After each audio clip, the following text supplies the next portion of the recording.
સુરેન્દ્રનગર જિલ્લાના પોલીસ તંત્રમાં મોટો ફેરફાર કરતા એક સાથે 14 પીઆઈની બદલી કરી દેવાય છે। જિલ્લા પોલીસ વડાએ જિલ્લાના વિવિધ પોલીસ મથકોમાં ફરજ બજાવતા 14 પીઆઈની એક સાથે બદલી કરી છે। અગાઉ 443 પોલીસ કર્મીઓની સામૂહિક બદલી બાદ હવે પીઆઈ કક્ષાએ થયેલા આ મોટા ફેરફારથી પોલીસ બેડામાં ભારે ચકચાર મચી ગઈ છે। તમામ બદલી પામેલા અધિકારીઓને તેમના નવા નિમણૂક સ્થળે તાત્કાલિક અસરથી હાજર થવા માટે સ્પષ્ટ સૂચના આપવામાં આવી છે। આમ સુરેન્દ્રનગર પોલીસની કામગીરી સુધારવા માટે આ મહત્વનો નિર્ણય લેવાનો હોવાનું મનાય છે।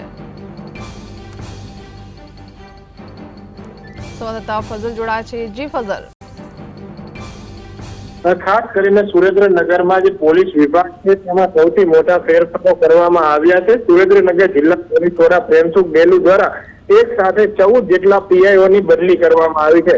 ખાસ કરીને 4 દિવસ પહેલા 443 જેટલા પોલીસ કર્મચારીઓની પણ બદલી કરવામાં આવી હતી અને હવે પીઆઈ કક્ષાના અધિકારીઓની પણ એક સાથે બદલી કરી નાખવામાં આવતા જે ચકચાર મચી જવા પામ્યો છે। ખાસ કરીને કાયદો અને વ્યવસ્થાની પરિસ્થિતિ જળવાય અને જે ગ્રામીણ વિસ્તારોમાં જે ઘટનાઓ બની રહી છે કાયદાકીય રીતે અને અન્ય ઘટનાઓ બની રહી છે તે અટકે તે માટે આ પ્રકારનો નિર્ણય કરવામાં આવ્યો છે।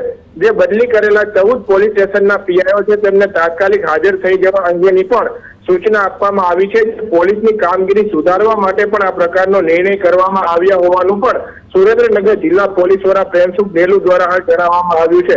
બદલી સ્થળે તાત્કાલિક હાજર થઈ અને પોલીસ સ્ટેશનોનો ચાર્જ લઈ લેવા માટે પણ સૂચનાઓ પણ આપવામાં આવી છે। ત્યારે સુરેન્દ્રનગર જિલ્લામાં કાયદો અને વ્યવસ્થાની પરિસ્થિતિ સુધરે અને જે કથળતી પરિસ્થિતિ છે તેમાં સુધાર આવે તે માટે એક સાથે 14 જેટલા જે પીઆઈ કક્ષાના અધિકારીઓ છે તેની બદલી કરી નાખવામાં આવી છે। સાંજ સુધીમાં હજુ પણ 26 જેટલા પીએસઆઈઓની પણ બદલી કરવામાં આવશે તેવી પણ હાલ શક્યતાઓ છે તે વ્યક્ત કરવામાં આવી રહી છે। જી ફઝલ, આભાર।